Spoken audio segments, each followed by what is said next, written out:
ఖమ్మం జిల్లాలో Congress party కంచుకోటగా present ఉందని చెప్పుకోవచ్చు. అయితే పార్లమెంట్ ఎన్నికల కోసం సమీపిస్తున్న వేళ ఖమ్మంలో అనూహ్య పరిణామాలు కూడా వ్యూహాలకు చోటు చేసుకుంటుంది. బీజేపీ పార్టీని బలపరిచేందుకు వ్యూహాత్మక అడుగులు వేస్తుంది. అయితే కమల్నాథులు మాజీ ఎమ్మెల్యే జలగం వెంకట్రావు బీజేపీలో చేరడంతో గెలుపు ఏకపక్షంగా మారినట్లు తెలుస్తోంది. సో బీఆర్ఎస్ బీజేపీ గట్టి పోటీ ఉంటుందనే ఛాన్స్ ఉన్నట్లు కూడా సమాచారం అందుతుంది. దీని మీద పూర్తి అప్డేట్స్ మా ప్రతినిధి ఉపేందర్ లైవ్ లో అందుబాటులో ఉన్నారు. ఉపేందర్, చెప్పండి. వరుణ్, ఖమ్మం జిల్లాకు సంబంధించి మొదటి నుంచి కూడా కాంగ్రెస్ పేరు ప్రాఖ్యాతలు కలిగి ఉంది. ఈ జిల్లా బీజేపీకి సంబంధించి ఎటువంటి ఆనవాళ్ళు కూడా లేనటువంటి తరుణంలో గడిచిన 10 ఏళ్లుగా బీజేపీ ఖమ్మం జిల్లాలో బలపడడానికి వ్యూహాత్మక అడుగులు వేస్తున్నటువంటి నేపథ్యంలో 2023 అంటే కొద్ది రోజుల్లో జరిగేటువంటి ఎంపీ ఎన్నికల్లో కూడా బీజేపీకి పోటీ చేసే నాదుడు కరువయ్యాడు అనుకున్నటువంటి నేపథ్యంలో ఖమ్మం జిల్లాలో అనూహ్యంగా బీజేపీ పార్టీ నుంచి ఆశావాహుల సంఖ్య ఇప్పటికే పెరిగింది. ఈ నేపథ్యంలోనే ఈ శక్తి సరిపోదని చెప్పేసి అంచనా వేసినటువంటి బీజేపీ అగ్రనాయకత్వం ఖమ్మం జిల్లాలో కీలకమైనటువంటి నాయకులందరినీ కూడా గతంలో నామనాగేశ్వరరావుని పువ్వాడ అజయ్ కుమార్ సంప్రదించినట్టుగా తెలిసి వాళ్ళు పూర్తిగా బీఆర్ఎస్ లో చేరడానికి సుముఖంగా లేకపోవడంతో వ్యూహం మార్చి కూడా మాజీ ముఖ్యమంత్రి తనయుడు మాజీ ఎమ్మెల్యే జలగం వెంకట్రావు ఎవరైతే ఉన్నారో అతన్ని కాంగ్రెస్ పార్టీలో బలమైన కుటుంబంగా పేరు ప్రాఖ్యాతున్నటువంటి వాళ్ళని బీజేపీ వైపు మళ్లించేందుకోసం కూడా అనేక రకాల ప్రయత్నాలు చేసింది. గతంలో 2004లో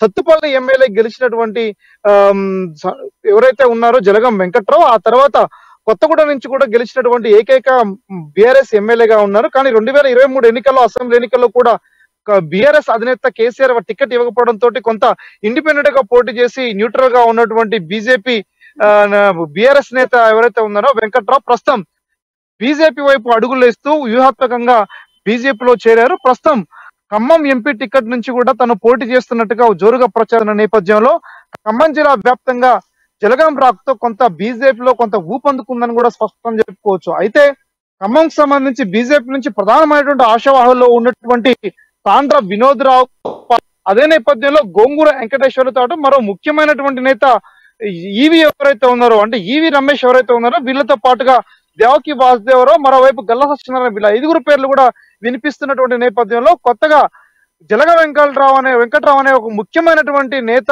కాంగ్రెస్ పార్టీ అంటే బీఆర్ఎస్ పార్టీ నుండి అటు బీజేపీలో చేరడంతో కొంత ఖమ్మం జిల్లా వ్యాప్తంగా బీజేపీ కమలం యొక్క హావా కొనసాగే అవకాశం ఉన్నట్టుగా కొంత స్పష్టంగా కనబడతా ఉంది. నిన్న మొన్నటి వరకు కాంగ్రెస్ పార్టీ ఇదే ఏకపక్షమైన విజయం అనుకున్నటువంటి అనేక మంది ఖమ్మం జిల్లా ప్రజలు ఆ తర్వాత బీఆర్ఎస్ తో కాంగ్రెస్ మధ్య పోటీ ఉంటుంది అనుకుంటారు. కానీ ప్రస్తుతం జలగం వెంకట్రావు ఎంట్రీ తోటి బీజేపీలో జోరు పెరిగింది. మరోవైపున ట్రయాంగిల్ పోటీ తప్పదు అనేటువంటిది కూడా ప్రచారం జరుగుతున్నటువంటి నేపథ్యంలో ఎటువంటి విజయాల అవకాశాలు కాంగ్రెస్ అభ్యర్థికి, బీజేపీ అభ్యర్థికి, మరోపైన బీఆర్ఎస్ అభ్యర్థికి ఉంటుందని చెప్పేసి కూడా అంచనాలో తర్జన భర్జన కొనసాగుతున్నాయని స్పష్టంగా చెప్పుకోవచ్చు. అంటే ఖమ్మం జిల్లాలకు సంబంధించి మొదటి నుంచి కూడా అటు బీజేపీ ఆనవాళ్ళు ఎట్టి పరిస్థితుల్లో ఖమ్మం జిల్లా వ్యాప్తంగా వ్యాపించే అవకాశం లేదు. కానీ ప్రస్తుతం ఆ జలగం వెంకట్రావు చేరిక యొక్క వ్యూహం ఏదైతే ఉందో ఆయన మొదటి నుంచి కూడా జలగం వెంగళరావు కుమారుడుగా, జలగం ప్రసాదరావు సోదరుడుగా జలగం వెంకట్రావు కీలకమైన నేతగా ఉన్నాడు. కానీ జలగం వెంకట్రావు జిల్లా వ్యాప్తంగా ఉన్నటువంటి ప్రభావం కాంగ్రెస్ పట్ల జలగం వెంకట్రావు చేసినటువంటి కొంత సానుభూతి జలగం వెంకట్రావు కలిసి వస్తామని ప్రస్తుతం బీఆర్ఎస్ లో చేరిన తర్వాత తన ఫాలోయింగ్ తగ్గింది. బీజేపీలో చేరి మరోవైపు కూడా తప్పు చేశాడు అని చెప్పేసి కూడా కొంత రాజకీయ విశ్లేషకులు కూడా కొంత అంచనా వేస్తున్న నేపథ్యం కూడా కనబడతా ఉంది. అయితే వెంకట్రావు యొక్క తీసుకున్న నిర్ణయానికి సంబంధించి ఎటువంటి నిర్ణయం ఎటువంటి వెంకట్రావు భవిష్యత్తు నిర్మాణం వైపు వెళ్తుందా లేదా భవిష్యత్తు బలహీన పడిపోతుందో తన యొక్క రాజకీయ భవిష్యత్తు అని కూడా ప్రస్తుతం కొంత ప్రశ్నార్థకంగా మారిన నేపథ్యంలో గత 2023 అంటే మొన్న జరిగిన ఎన్నికల అసెంబ్లీ ఎన్నికలు దాదాపు కొన్ని రోజుల ముందే నామినేషన్ కి ఒక్కరోజు ముందే నామినేషన్ వేసి అతను ఫార్వర్డ్ బ్లాక్ తరఫున పోటీ చేసి దాదాపు 54,000 ఓట్లు సెకండ్ ప్లేస్ లోకి రావడం సంచలనాత్మకంగా మారింది. అక్కడ బీఆర్ఎస్ థర్డ్ ప్లేస్ లోకి రావడం కూడా ప్రధానంగా చర్చనీయాంశం మారింది. దాంతో కొత్తగూడెం నుంచి ప్రస్తుతం సిపిఐ ఎమ్మెల్యే కొనసాగుతున్న నేపథ్యంలో అక్కడ కాంగ్రెస్ అటు సిపిఐ కూడా 2 కూటమి ఉండడం ఫలితం కూడా అక్కడ నుంచి కూడా పూర్తి స్థాయిలో ఎట్టి పరిస్థితుల్లో జలగం వెంకట్రావుకు మద్దతు ఉండే అవకాశం తక్కువగా ఉందనేటువంటిది కూడా ప్రధానంగా అంచనా వేస్తా ఉన్నారు. ఈ నేపథ్యంలోనే ఖమ్మం జిల్లాలో ఉన్నటువంటి పార్లమెంట్ నియోజకవర్గంలో ఉన్నటువంటి 7 అసెంబ్లీ నియోజకవర్గాల్లో కూడా కాంగ్రెస్ కు బలమైన ఓటింగ్ ఉంటుంది. అదే నేపథ్యంలో బీఆర్ఎస్ కు బలమైన ఓటింగ్ ఉంది. ప్రస్తుతం జలగం రాక కొన్ని అంటే సత్తుపల్లిలో గతంలో ఎమ్మెల్యే చేసిన అనుభవంతో పాటు కొత్తగూడలో కొంత ఎమ్మెల్యే చేసిన అనుభవం కొంత కలిసి వచ్చే అవకాశం ఉన్నప్పటికీ మాక్సిమం అవకాశాలు మాత్రానికి ఖచ్చితంగా కాంగ్రెస్ కి గెలుపు అవకాశాలు ఉండే అవకాశం ఉంది. కానీ బీజేపీ కొంత ఊపును తీసుకొచ్చే ప్రయత్నం చేస్తున్నాడు జలగ వెంకట్రావు అని కూడా స్పష్టంగా చెప్పుకోవచ్చు. జలగ వెంకట్రావులో ప్రధానమైనటువంటి బలహీనత ఏదైతే ఉందో, అతను తన కమ్యూనిటీ సామాజిక తరగతి వాళ్ళకి చెందినటువంటి వాళ్ళని తప్ప మిగిలిన ఎవరిని కూడా దరిదాపులకు రానివ్వడు అని చెప్పేసినటువంటి కొంత ప్రచారం జరుగుతా ఉంది.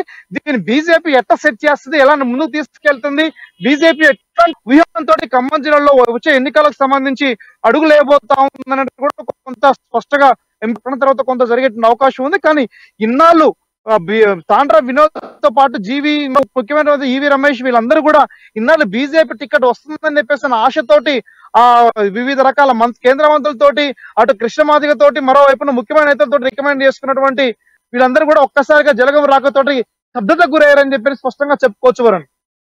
రైట్ ఉపేంద్ర, అయితే మొన్నటిదాకా చూసుకున్నట్లయితే ఏకపక్షంగా కాంగ్రెస్ గెలుపు అనుకున్న తరుణంలో ఇప్పుడు బీజేపీ పార్టీ కొంచెం బలం పుచ్చుకుంటుంది.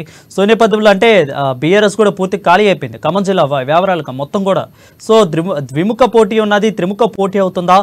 ఒకవేళ త్రిముఖ పోటీ ఉంటే సిపిఎస్ సిపిఎం పరిస్థితి ఏంటి అసలు ఖమ్మం జిల్లాలో? వాళ్ళు ఈసారి ఎవరికి మద్దతు ఇవ్వబోతున్నారు? వాళ్ళు ఒంటరిగా పోరాటం చేస్తున్నారా? అటు కేంద్రంలో అయితే మళ్ళీ ఇండియా కూటమితో అయితే కాంగ్రెస్ పార్టీతో చర్చలు జరిపే అవకాశాలు కనిపిస్తాయి. సో ఖమ్మం జిల్లాలో పరిస్థితి ద్విముఖ పోటీ ఇలా ఉంటే సిపిఎస్ సిపిఎం పరిస్థితి ఏ విధంగా ఉండబోతుంది? వరుణ్, ఖమ్మం జిల్లాకు సంబంధించి మొదటి నుంచి కూడా ప్రధానమైనటువంటిది కూడా ఇక్కడ కమ్యూనిస్టులు కాంగ్రెస్ కలిసి పోటీ చేసే ఆనవాయితీ కొనసాగుతా ఉంది. ఈ నేపథ్యంలో బీజేపీ కనుక ఖమ్మం జిల్లాలో పాగా వేయాలని చూసేటువంటి నిర్ణయం ఏదైతే ఉందో, ఆ నిర్ణయాన్ని వ్యతిరేకించేందుకోసం కూడా దేశవ్యాప్తంగా కూడా కమ్యూనిస్టులు కాంగ్రెస్ జత కలిసి ఇండియా కూటమిలో ముందుకు కొనసాగుతున్నటువంటి నేపథ్యంలో ప్రస్తుతం ఖమ్మం ఎంపీ ఎన్నికల్లో కూడా అంటే తెలంగాణ రాష్ట్రంలో ఇప్పటికే సిపిఎం ప్రకటించింది భువనగిరి స్థానం నుండి, మరోవైపున సిపిఐ కూడా ఒక స్థానం కోరుతా ఉంది. ఇక్కడ మినహా మిగిలిన అన్ని చోట్ల కూడా కాంగ్రెస్ కూటమిని గెలిపించాలని చెప్పేసినటువంటి కూడా ప్రధానమైనటువంటి లక్ష్యంతో కమ్యూనిస్ట్ పార్టీలు పనిచేస్తా ఉన్నాయి. ప్రస్తుతం బీజేపీని దేశవ్యాప్తంగా ఓడించాలని లక్ష్యం ఏదైతే ఉందో దానికి అనుకూలంగా కూడా ఖమ్మం జిల్లాలో కూడా ఆ రకంగా పనిచేస్తుందని చెప్పేస్తున్నటువంటిది కూడా ఇప్పటికే నాయకత్వం ఆ విధానాలు కూడా ప్రకటిస్తా ఉన్నాయి. ఈ నేపథ్యంలో ఖమ్మం జిల్లాకు సంబంధించినటువంటి ప్రధానమైనటువంటి బీజేపీ అభ్యర్థి చేరిక అనేది కొంత గందరగోళం నెలకొంది. కొంత ముఖ్యమైనటువంటి లౌకిక శక్తుల్లో కొంత బీజేపీని ఖమ్మం జిల్లాలో బలపడేందుకోసం చేస్తున్న కుట్రను తిప్పికొట్టాలనేటువంటి ఒక ఆలోచన అనేది కూడా ఇప్పటికే లేవనెత్తామని నేను కూడా స్పష్టంగా చెప్పుకోవచ్చు. మొత్తానికి ఖమ్మం జిల్లాలో ఉన్నటువంటి జలగం వెంకట్రావు చేరిక ఏదైతే ఉందో ప్రధానంగా చర్చించుకుంటే బీజేపీ కనుక ఖమ్మం జిల్లాలో పాగా వేయాలనేటువంటి ప్రయత్నాన్ని జలగం వెంకట్రావు కొంత ముందు తీసుకెళ్తున్నగా స్పష్టంగా చెప్పుకోవచ్చు. అయితే జలగం వెంకట్రావు చేరిక వ్యక్తిగతంగా తనకి తీవ్రంగా నష్టం తీసుకొస్తుందని చెప్పేస్తున్నటువంటి కూడా ప్రధానంగా చెప్పుకొస్తా ఉన్నారు. జలగం వెంకట్రావు అదే నేపథ్యం జలగం ప్రసాద్ లాంటి ఒక ముఖ్యమైనటువంటి నేతలు త్యాగాల కుటుంబంగా ఈ ఖమ్మం జిల్లాలో కాంగ్రెస్ అంటే జలగం కుటుంబంగా చెప్పుకునేటువంటి ఒక గొప్ప అవకాశాన్ని అటు బీఆర్ఎస్ లో చేరడం ఫలితంగా కొంత జలగం వెంకట్రావు తీవ్రమైనటువంటి తప్పు నిర్ణయం చేసిందని చెప్పేసి కూడా కాంగ్రెస్ అభిమానుల్లో కొంత చర్చ కొనసాగుతా ఉంది. ఈ పరిణామాలు రానున్నటువంటి రోజుల్లో ఎడదారి తీస్తాయి, జలగం వెంకట్రావుని రాజకీయంగా వినాశనం చేస్తాయా, రాజకీయ భవిష్యత్తుని ఇస్తాయా అనేటువంటిది కూడా కొంత సందిగ్ధత ఉంది. కొన్ని రోజుల్లో పార్లమెంట్ ఎన్నికల్లో వరకు వేచి చూడాల్సిన అవసరం ఉంది. ఇదే పరిణామాలు చోటు చేసుకుంటే జలగం ప్రసాద్ రావుతో పాటు ఏ రకంగా అయితే న్యూట్రల్ గా ఉండిపోయారో జలగం వెంకట్రావు పరిస్థితులు అదే రకంగా ఉండిపోయే ప్రమాదం ఉంది. కాబట్టి ఈ ఖమ్మం జిల్లాలో ప్రధానమైనటువంటి ఈ ట్రయాంగిల్ పోటీ ఏదైతే ఉందో ఈ త్రిముఖ పోటీలో భాగంగా ప్రస్తుతం కాంగ్రెస్ నుంచి పోటీ, అలాగే బీజేపీ నుంచి పోటీ, బీఆర్ఎస్ నుంచి పోటీ, వీళ్ళందరూ కూడా కలిసి ఖమ్మం జిల్లాలో జరిగే ఎన్నికలు మరింత వేడిని పెంచుతాయని చెప్పేసి కూడా స్పష్టంగా చెప్పుకోవచ్చు. వరుణ్.